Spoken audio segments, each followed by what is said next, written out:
Hey, so hello. Welcome to another wonderful adventure of Creativity Boosters. I have the pleasure of celebrating International Women's Day in St. Croix with my friend and colleague Maria Simonsson.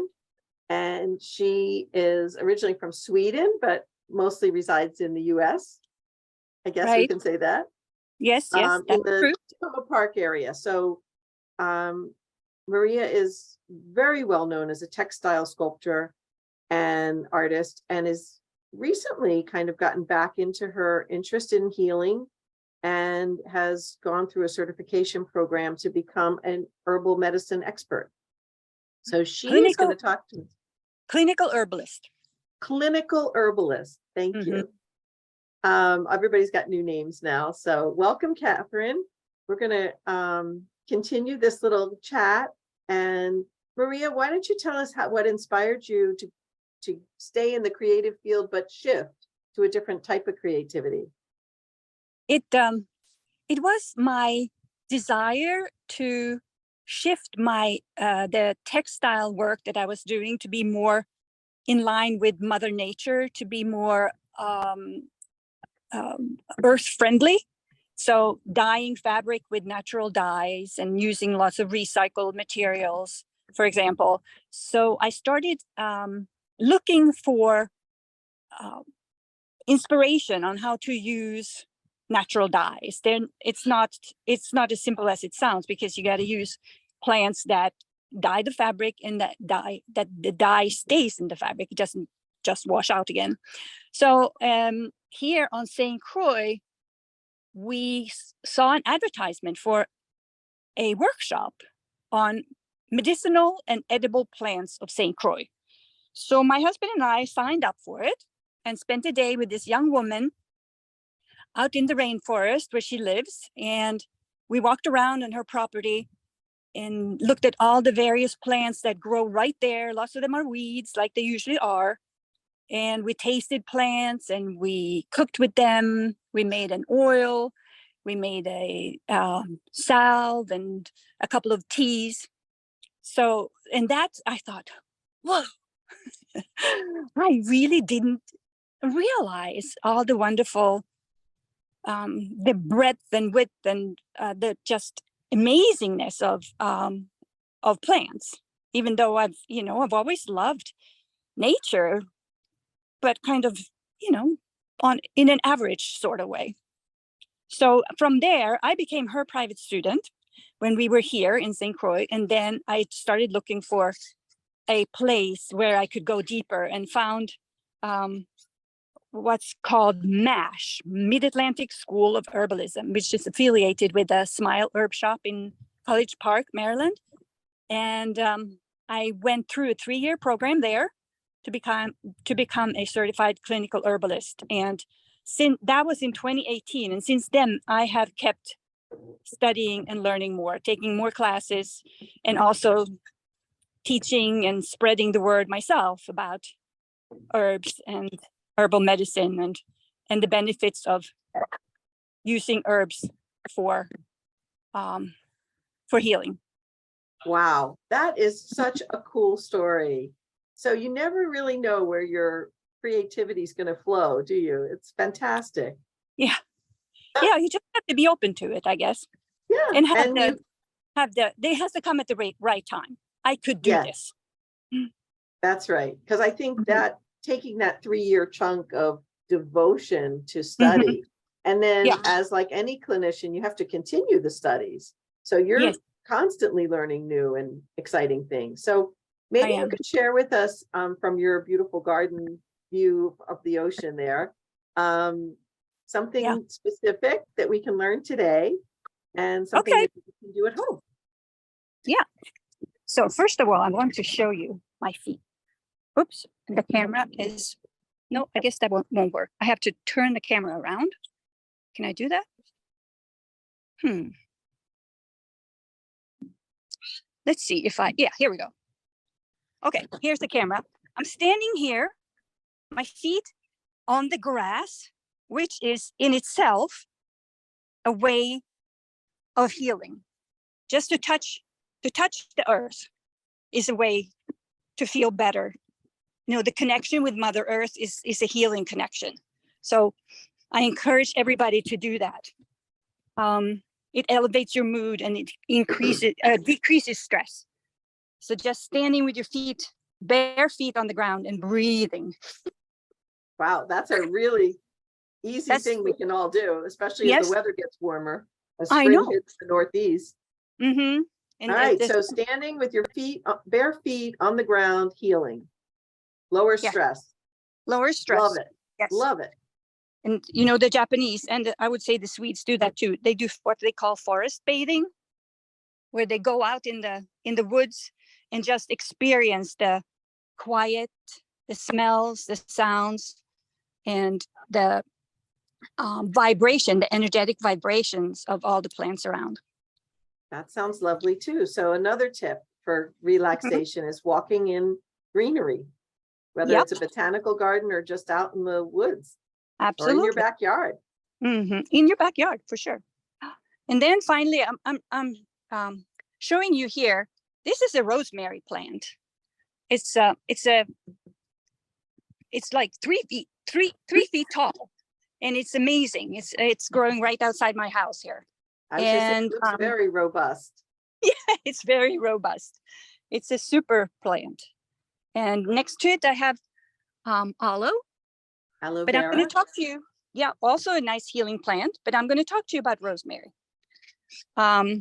Here, I've cut a few little sprigs of rosemary, and it's a wonderful plant for the people who I seem to see the most of, which are women of a certain age, who are starting to deal with issues with their bodies that they're not used to and not necessarily prepared for. We all know that the women's health issues are not very focused on in the traditional medical world.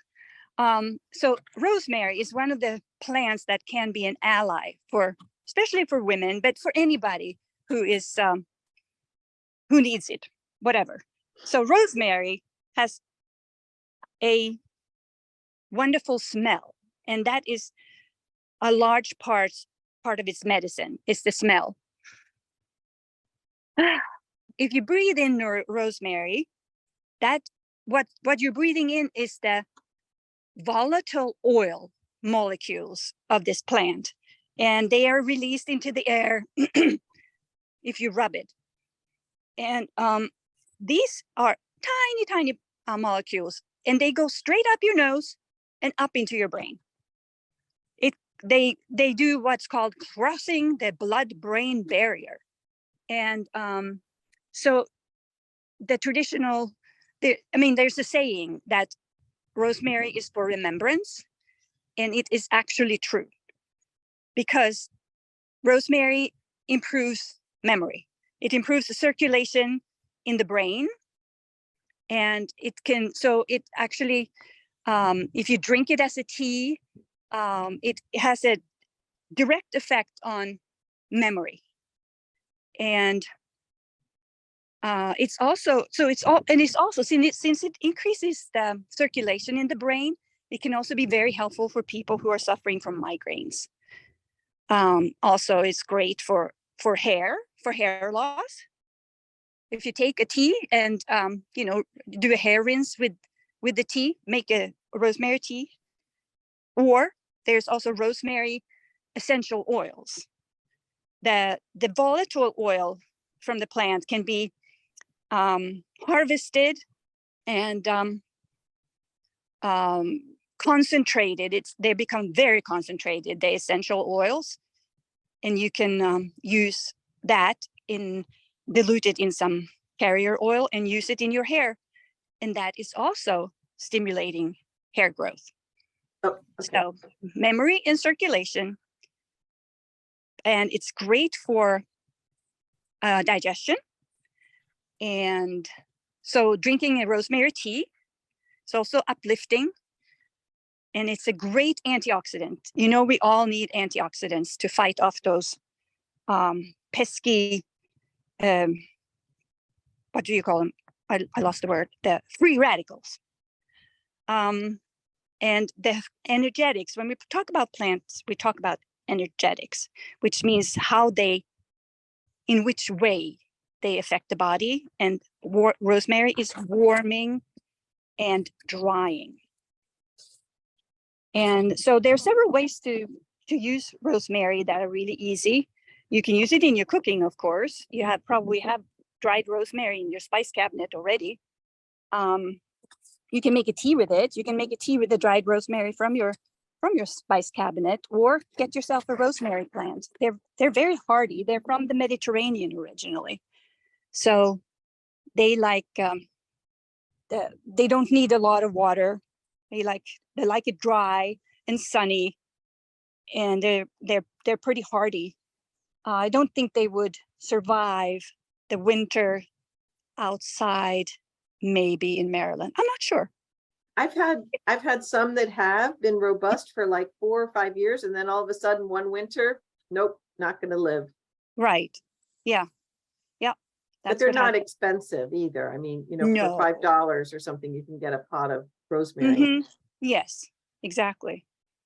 So, and making a tea with rosemary is lovely. If you have a favorite tea that you drink every day, which is a great little habit or to have, you can just add a couple of sprigs of rosemary, a couple of the little petals or leaves to your tea. It's kind of a little bitter, almost a little piney taste. You can make a great simple syrup with it. And a simple syrup is equal parts sugar and water, and you just boil it for a little bit till it becomes a little bit what you call it? Yeah. And add the rosemary, let it sit for a few days, and that simple syrup you can add it to bubbly water, or you can make a gin and tonic with it if that is your preference. And so this is taking the rosemary. We'll go back a step. So equal parts sugar, water, but then how much rosemary do you add to that? I would, if you have, say you have half a cup of sugar, half a cup of water, you boil that till it starts to become a little little viscous, and then you add the rosemary. You don't boil the rosemary. You would add the rosemary after, and then you put it in a jar and let it sit in the fridge for it can be there for months, and it just gets kind of stronger. But I would say if you've let it sit for, say, 2 weeks, you can take the sprigs out. So how many sprigs would you put in a half a cup of water? Half a cup of water. What's in your hand? One good sprig. I would say one good sprig. Okay. And you can start with that. If that doesn't give you enough taste, you can add another one. So keep tasting. Herbal, working with herbs is a lot about just diving in, dive in and try it and see what you like. Because most of these herbs that are also, especially the ones that are also spices, you can't really overdo it. You would have to really, really, really take a lot, unless you're allergic. So always start small, but just go ahead and try it and have fun with it. You could it does sound like fun. Yeah, it is. It is. You can put it in a diffuser, the essential oil in a diffuser also, which is great for concentration, if you need concentration. Well, thank you, Maria. This has been a great tip on how to use a very common herb named rosemary to improve our brain health, for smartness, our hair for growth, and our general good feelings. Maria can be found at Smile Herb Shop in College Park in the warmer weathers. I won't commit to when, but she can also be reached by email if you have questions specific. or you'd like to talk to a really great clinical herbalist about your personal situation. She does take private clients, and she is super helpful and super easygoing and friendly, as you can all tell. So thank you so much, Maria, for being here. Does anybody in the audience want to ask any questions? Just unmute yourself and you can ask away. We've got a couple minutes since we started a couple minutes late. No? Okay. I have Catherine. one. Great. So Hi. how long does a rosemary like live or grow? I think it depends where it is. Like my plant has been here for, I would say, probably 5 years, and it's very healthy and happy. So I think it depends where it is. If you keep it outside, are you in Maryland? Yeah, it may need to come inside in the winter, but it likes a nice and sunny spot, kind of protected from a lot of wind. But I think it can live for many, many years. Yeah, I think so. Great question. Yeah. Well, I want to thank you all for joining me for our quick little 15-minute creativity booster. I hope you learned something new today. As you know, you can always reach out to me if you have questions and need resources. We're so happy to be your go-to educational home care company where we can help you find the resources if we don't know how to help you with something. So Herbology with Maria, and we look forward to seeing you next time when we'll actually be doing some music, creativity through music.